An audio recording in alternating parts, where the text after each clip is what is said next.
folks, welcome back to the channel and welcome to what is supposed to be the final installment of my Honda SS50 project, episode 3. In this episode I want to treat the tank, paint the tank and put it on the bike. This will take a couple of weeks to complete because things need to cure and such. But anyway, it's Sunday afternoon, I had an hour left, so let's start working on the bare tank and turn this into a beautiful, nicely painted tank, hopefully. Okay, where do we start? Let me show you. So this is the fuel tank that needs to be painted. As you can see, there's a little bit of rust because I worked on it and there was heat in there and I welded up some holes, but I still think there are some pinholes in here.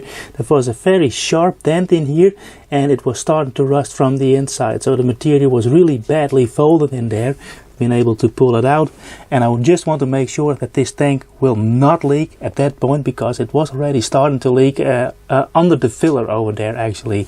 And I had it happen during my very first restoration. I had a tank professionally painted, but the tank I bought off the internet and I didn't check if it wasn't leaking, and when I filled it up for the very first time it was sagging with fuel underneath the tank on the lower side. So what I did then, I drained the tank and I applied a tank liner, which I have over here. This is the exact same product and it's made by a manufacturer called Tachometer, and it comes with 3 different bottles. You can buy them separately. The first thing that we need to do is clean the tank on the inside. That completely degreases it, and if you have had any old stale fuel in the tank, it can leave a residue, and that residue causes the second step not to work properly. So first tank tuner, then comes the rust remover, the deruster, and in between cycles we have to flush it with loads of water. And finally, these are 2 components. You pour this in and then you roll the tank around for a couple of times or a couple of times a day to make sure that it lines the entire inside of the tank, and then it is leak free and it can fill up holes up to 2 millimeters. So let's go ahead and start off with the tank cure. I use a little bit of copper tape to seal it off, and I'm choosing copper tape because it has a real strong glue on the back side, and you can push it down so you can see that you're actually holding it down. Well, now I'm gonna find the old fuel cap and put that on after I pulled that stuff in. Okay, we're already starting off at the wrong foot. I have bought a new fuel filler cap and now I can't find the old fuel filler cap, so we're just gonna use this, but leave the foil on and try this stuff and read the instructions. Pour it into the tank. I'll let it work for a couple of hours and shake regularly. Now I think I can do that, and then we can drain it from the tank using a funnel into this bottle again. So I think it's good to use a couple of times. Okay, on goes the cap. Now this seems to hold up the copper tape, so really happy with that. Now I'm gonna shape for a couple of minutes and come back in the evening. Well, been 2 hours and this just happened.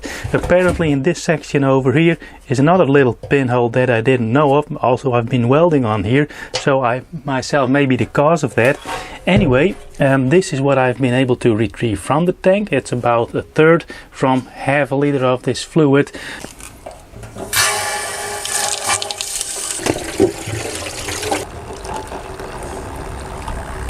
You see, this stuff foams.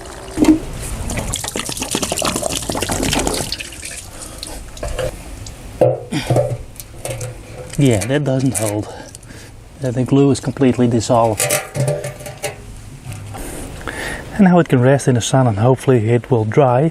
And I also just realized that the inside I wanted to paint this black, so I'm gonna spoil that already. So it has a bit of a contrasting inside, but I also really noticed that it is greasy. There's some sort of waxy fluid on there, so I have the idea of putting this entire thing inside the dishwasher. Scratch that remark on the dishwasher. What I did, I went to my old workshop where I had the degreaser tank, and I degreased it in the inside, and it removed all the wax that was on there. It was some sort of underbody coating, and the tank has also been sitting in the sun for a couple of hours, so I think we're ready for a round 2, and that's the tank deruster. Again, 500 milliliters. And there it is, it was on the dash.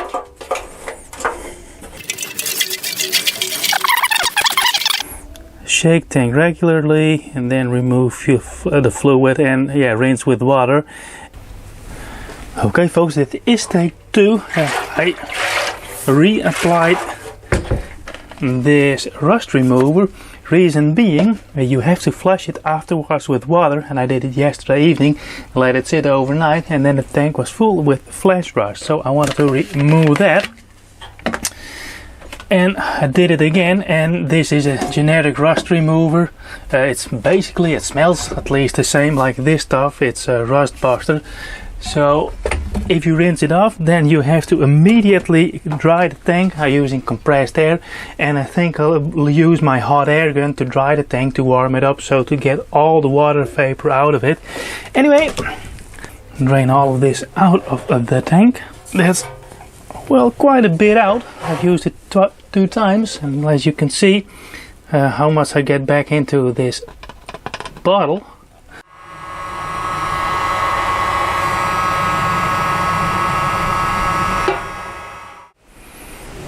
So I spent 10-15 minutes with a heat gun and constantly checking the inside. It looks to me as if it is bone dry. I see a little bit of residue over there, so I'm gonna apply a single blow with the air gun, and think then we're good for the coating itself. Okay, we need to prepare the tank for the liner, so I'm putting a little Allen bolt in here so I don't get the liner in the threads, so we can later screw the fuel card back on and cover up this hole. So we have 2 components that we have to pour together, and then slosh it around inside the tank, and after, what does it say, 20 minutes or so, 15-20 minutes, we can pour it out. So that's part 1. Well, not sure what happens, but here goes nothing. Now we need to mix it well. I think that's mixed well enough.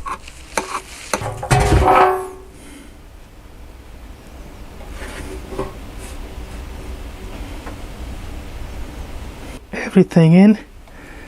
I think the majority of it will come out. And again, I'm not using the fuel filler cap. I've done that in the past, but it sealed off so much around the filler opening that it drew a vacuum, and it took me quite some time to find it out why the engine did always stall during my first drive. That's because there was no air coming into the tank. So you have to be careful with that. And this instructions also said that we need to remove all the plugs and the closures that we use, so also on the bottom, otherwise it will seal off too much. So, and now it's just a matter of moving the tank around, and it's quite a thick fluid, it's quite sticky, I can tell, and it will adhere to the entire inside of the tank. So you can't wipe it off easily. Now we especially want it on this rear side over here.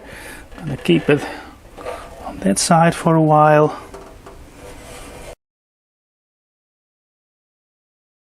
So I think it's about time to drain the fluid out of the tank. So let's see how this looks. Oh yeah, that's a nice thick coat.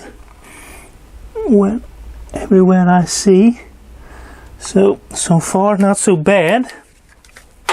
Okay, let's pour it out. It will be messy probably.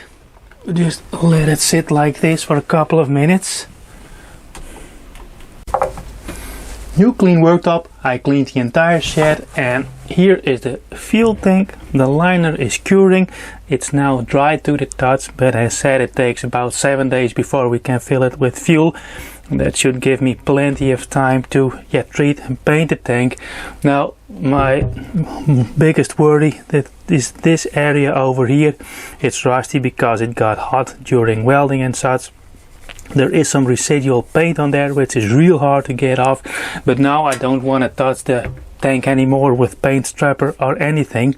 So what I'm going to do, I'm gonna get a piece of Scotch-Brite, scuff up the entire tank, then degrease it, and then apply the first coat of primer, and then we can see what we're working with. And I want to note that it is important to add primer, especially on this area over here, because if you apply a filler or anything on there on bare metal, that eventually will start to rust again. Anyway, let's clean up the tank.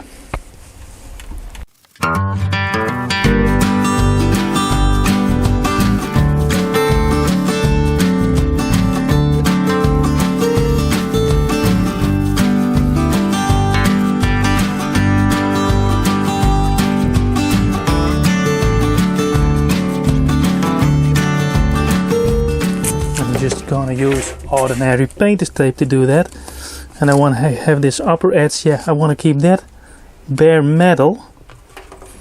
Doesn't have to be perfect, and make sure that it sticks on this top section. And as said, I'll keep this the way it is. So we have 3 coats of primer on the tank. Now it has to dry for at least 2 hours. And since watching paint dry is super boring, I decided to take on a side project which I had stewing for a long time, which is on my bench there. And this is a little multi-computer that I want to install on the SS50. Now we have a 12-volt board system, electric system I mean, and I can now make this work. So let me show you what this is. So this is a Kozo small trip computer. I believe Kozo is a Taiwanese manufacturer that makes all different sorts of these motorcycle little computers. I have one on my mesh. That one is a tachometer with an hour meter included, and this has 4 functions. It has a temperature sensor. It's meant for a coolant temperature. There's a tachometer in there, a voltmeter, and it tells the time, so there's a little clock in there. Now I want to use this for a tachometer function. It uses a pickup wire that's wrapped around the spark plug cap, and then it's fed into the, I believe, the white wire over here. So we have to make that wiring into the Honda.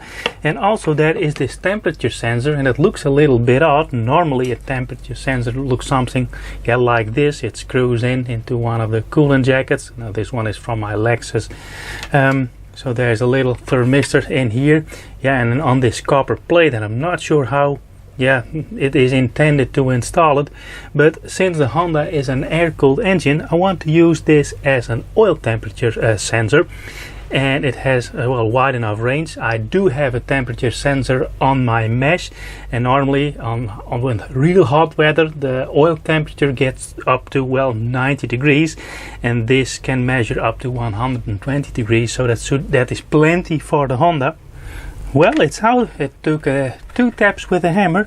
I want to first see if it still works. I'm going to connect it to the computer. Let's switch it on. 11 volts, which is still correct. 0 RPM. And we're measuring 25 degrees. I look at my temperature meter, and that makes sense. And if I hold it with my hand, you can see it immediately. The temperature starts to rise. So the thermistor in here is still working. So that's good news. Now the next step is to install all the wires in the bike, and I have to pull 1 extra wire from the battery to the housing of the headlight, where everything will be connected. So this over here is the area of interest, the installation of the oil temperature thermistor. So let me pull this out. This is the oil filler cap plug, and it's the oil dipstick at the same time. And what I think of doing, I have done this in the past, is drill a hole alongside this corner where it enters, and then feed the thermistor into here. Maybe connect it with a little bit of epoxy glue, or maybe even a tie rip. It's a real small thermistor, and it appears to be completely epoxied in. And it has a little plug at the end, so you can disconnect it and then twist this around. So ideally it goes in, and you have a little cable running into here, so I want to have the connector somewhere in here. So there is a little gap over here, you can barely see it. That would be ideal to feed the connector cable through. And the only thing that I need to do is see if the cable is long enough to guide it through the frame all the way to over here. I want to install the little meter either to the right hand side or the left side of the speedometer. So let's catch up. It's actually the following day and I made a mistake. I already applied a new primer on the fillered areas. We're almost there, but these larger dents on the back and on the lower side, were too deep and the filler wouldn't cure.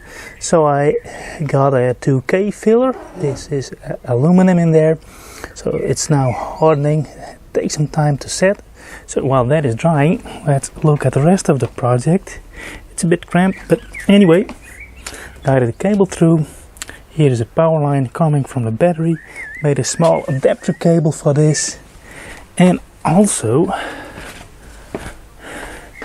I whipped up this little bracket for the little computer, for the Kozo computer, and the idea is to have it on the handlebars, something like this. Whoa. So it fits in with the two upper bolts. So I'm gonna test fit it now, and if I'm happy, I'll leave this on. Well, this is how it sits on the bike. It's clamped in between those top two nuts on the handlebar brackets. So I think I'll just stick the computer on now. Hopefully it doesn't overlap too much with the speedometer. Nah, don't worry too much about it. It's a week ago that I applied the tank liner inside the tank, and now it is supposed to be fully cured. In the meantime, I've spent countless hours fillering, primering, sanding away. I'm to the point where I think I cannot do any better, and also I'm pretty fed up with this. I spent a lot of time making it as smooth as possible. It won't be perfect, but that's because of my own limitations. I want to have a fine white line running over the top. I bought this fine line masking tape. It's from a brand called HPX, and they have very good stuff for the professional or an amateur painter. My very first Honda, the very first that I restored, I also made these white lines on top. Now, this isn't the color that I'm going to be using. This is just white primer, and I use that so I can see the unevennesses left by sanding and scratching. So I've wet sanded it now with 2000 grit. I'm gonna give it a once over with my tacky cloth, and then I'm gonna apply the paint, and it will be a white layer on top just where the white lines run. And I'm using this high gloss white with a extra good adhering, and it's fast drying.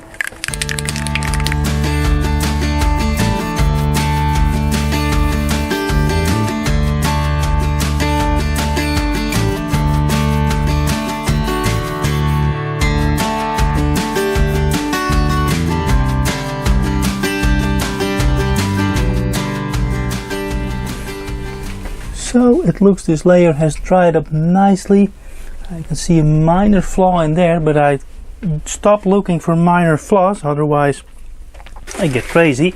So let's mask it off. This will be the white layer for the white stripes.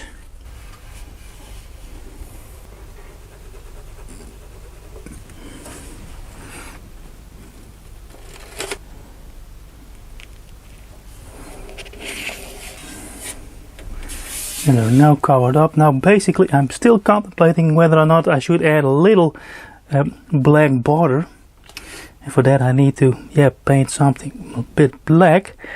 And I really hope that the paint colors, the layers of paint, will cover up the unevennesses that you can still see, but I'm just no painter. So let's go outdoors and get the final paint ready so you can see what the final color will be.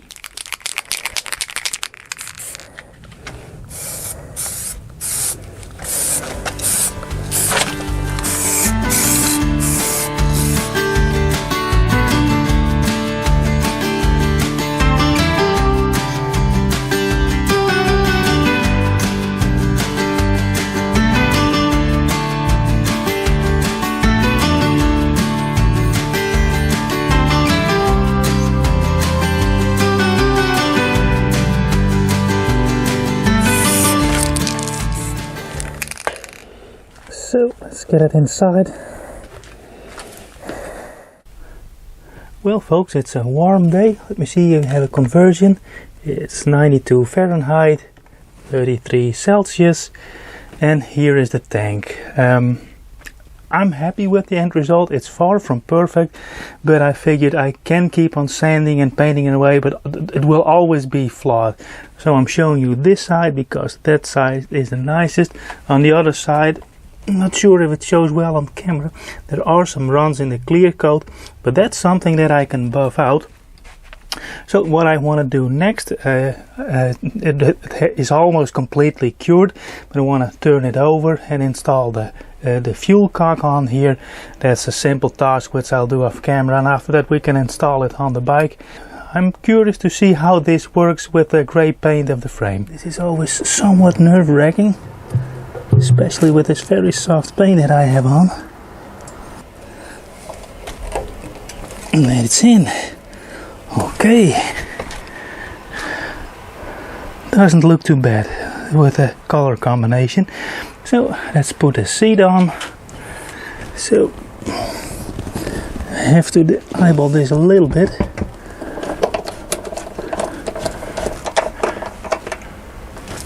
Alrighty folks, it's the following day. Yesterday I tried to start the engine. It did run, but what I didn't realize is that the camera was overheating, so a lot of the footage has been lost. But anyway, the engine did run, but not fine, and as I pointed out, the carburetor was leaking. So I made a run to the parts store. It was a 3-hour drive, and I got a brand new carburetor. Here it is. It's a 16mm. Not sure if the brand is on here. Oh yeah, it's a Shangwei brand. It's not an original Cayenne because I can't afford that. I'm going to install this now, and we'll see if it will run. I'm not sure about the jet. I'm going to look, and I think a 0.72mm one should be in there. So I'm going to check that, and if it's slightly larger, I will leave it in.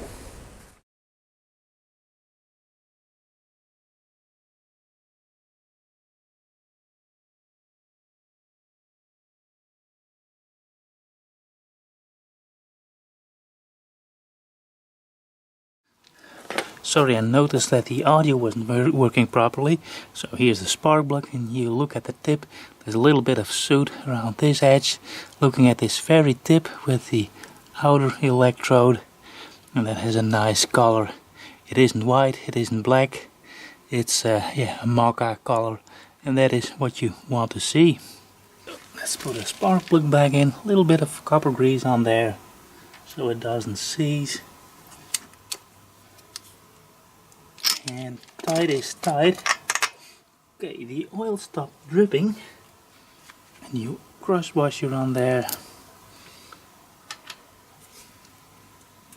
That's tight enough. It's time to fill the oil, and I'm using this stuff. It's from Puddleline. It's a 10W40 JASO MA2, which is truly important.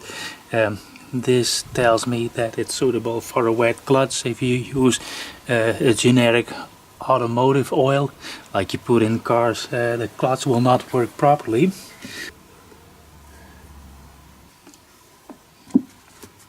Just checking the gauge here.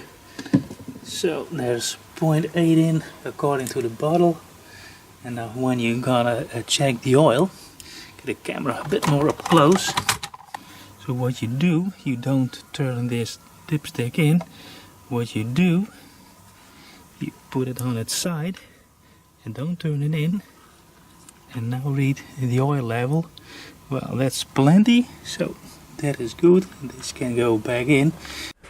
Well, we're 2 weeks after my test drive, and I was editing this episode, and I discovered that after the camera overheated, it was 39 degrees Celsius in the shed over here, a lot of files got corrupted, and I haven't been able to retrieve that. So yeah, I need to redo some things. Luckily I didn't do too much after the test ride. So let me grab the camera and I'll talk you through my findings after the test ride, things that I changed, and the finishing touches that I want to do right now, and then wrap up this episode. So let's go outside. So there's the bike, and in the meantime there are more than 300 kilometers on the odometer. So after the test ride, everything was running perfectly fine. I'm really happy with the engine, how it runs, how it idles. When you pull away from a standstill, from idle, from when an engine idles, it has a very smooth pickup. Shifting through the gears goes nice and well. Only thing with these semi-automatics is that the shift operation is a bit heavier, so you have to wear sturdy shoes. It's not nice shifting on sneakers, so to speak. Also, the gear ratio, 13 teeth in front and 42 teeth in the back, works perfectly fine for this engine and this layout. Only thing is that fourth gear is a real overdrive, and when you have a headwind, it falls a little back in revs, and every now and then you have to downshift to third gear to build up speed. Another thing that happened is everything on this little computer is working fine except for the tachometer, and that's the reason why I had installed this little computer. All the rest is a bonus, but this tachometer works with an induction coil wrapped around the spark plug cap over here, or the ignition wire, but it stopped working and I haven't been able to fix it, and I think that's down to the fact that this is a knockoff Kozo. It was 35 euros or something, so this is a knockoff, it's not a genuine one, so that's the reason. But I have a solution for that. And other than that, I had no issues with the bike. Oh yeah, one thing, I had a lot of induction noise, and that's because the snorkel on the air filter housing wasn't installed, and there was so much induction noise, you could hear the induction noise before you saw the bike coming. So what I did, I installed the snorkel, and then I had to change the jet in the carburetor, and there is now 0.84 jet in there, which works perfectly fine for the bike. And other than that, I tightened some bolts and I made these little markings on there so I can check that they don't change. And the paint is still an issue, but that is what it is. Nothing much that I can do about that. And also the voltage regulator and rectifier that I installed under the saddle doesn't work perfectly fine. The yellow wire that supplies the voltage, or the current for the lights, has very little output after the rectifier, so I'm currently feeding the headlight, taillight of the battery, and that works actually pretty darn good. And I also installed this little bicycle computer because I discovered that the speedometer exaggerates quite a bit. So, and that's a wireless one. It's installed over here on the front fork with a little magnet on the spoke. I adjusted the brakes, but other than that, the bike is running perfectly fine.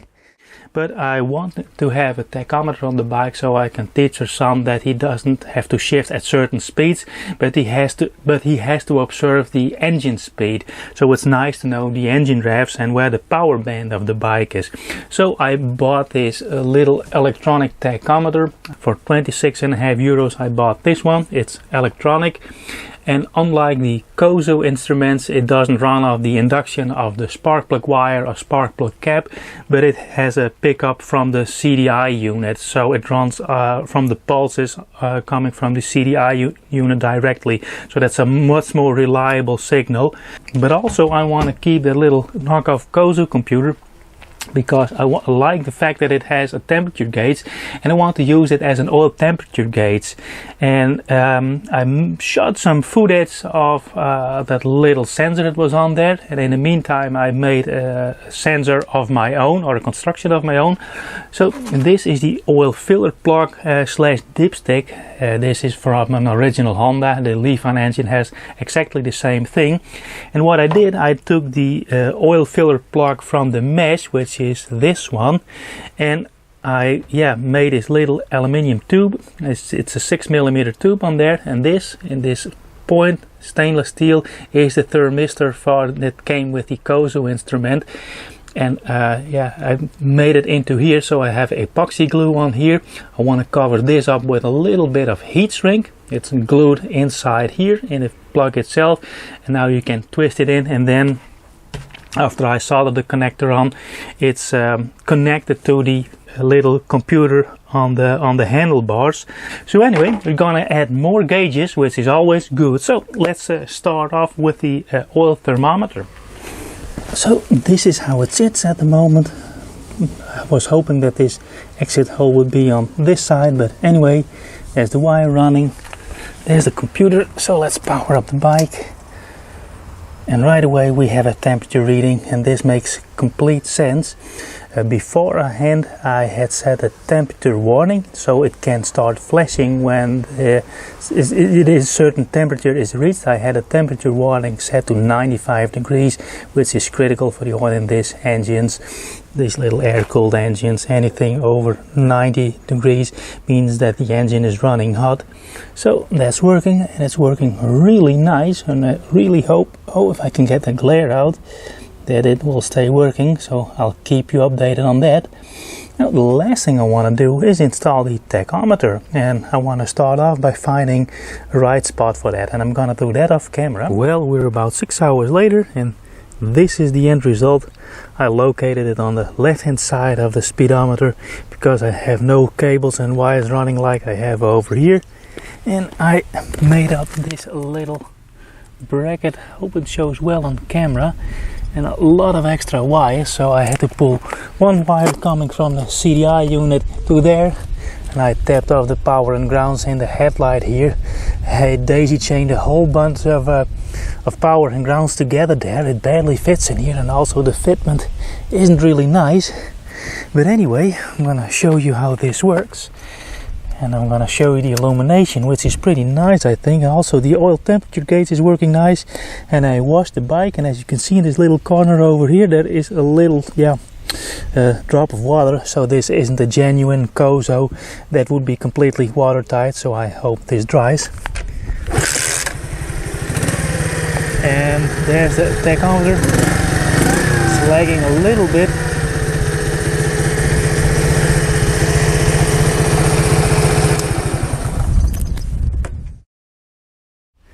Well folks, here it is, the end result. I'm pretty pleased. Unfortunately I had some bad luck with the paint. I really have to wait and see how that turns out over time. I'm not really confident that it will harden, but if I have to redo it, it will be over winter.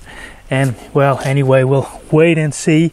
Yeah, the tank isn't perfect, but I do like the color combination. I think this was a smart choice from our son. And yeah, engine is working real fine. The one thing that I do want to change is the springs in the fork, because I noticed that really quickly bottoms out, so you can get stiffer springs for that.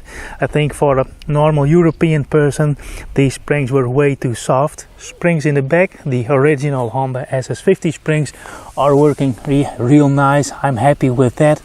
Happy with the tires, how they turn out. The engine is now broken in. When I run it at top speed, it indeed is a little bit faster than 45 kilometers an hour. Let's just put it that way. But these tires, they are Kenda tires. I'm really happy with them. They hold really well. It can carry a lot of speed in corners. Also, the new brakes are working real nice. Yeah, maybe in the future I'll redo some of this wiring.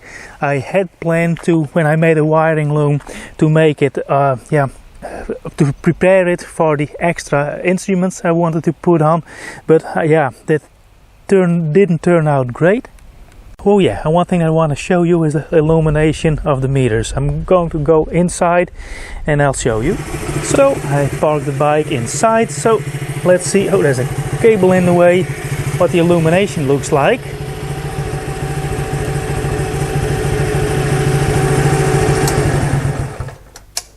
Let's put it on a new clean inside of the speedometer, and now the illumination works nice, and also the illumination in the tachometer is real nice. It has a blue background light and a red needle.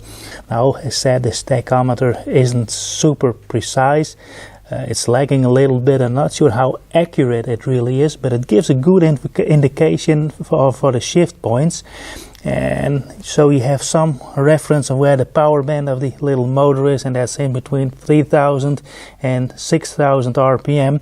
When I accelerate, I shift at around 5000 RPM, and when I need to downshift, look at the 3500 RPM mark. The engine speed should not drop below 3500 RPM. I need to charge the battery, so I'm gonna switch this off. But anyway, that's one project done, and well, this is my small green Japanese friend. And now I can focus again on my large green Japanese friend. Project LS400 is sitting under blankets here in the farmhouse. And I think, yeah, later this summer I'll start working on this car again. It's almost time for my vacation. Really looking forward to my vacation. And, well, yeah, finally can start working on that car again, but I'm very happy that we can wrap up this little project over here. Anyway, I hope you liked following along. If you did, please let me know by giving me a like, subscribing to my channel, and if you have any questions or constructive feedback, well, let me know down below in the comment section. Hey, thanks for watching and see you on the next one. Bye.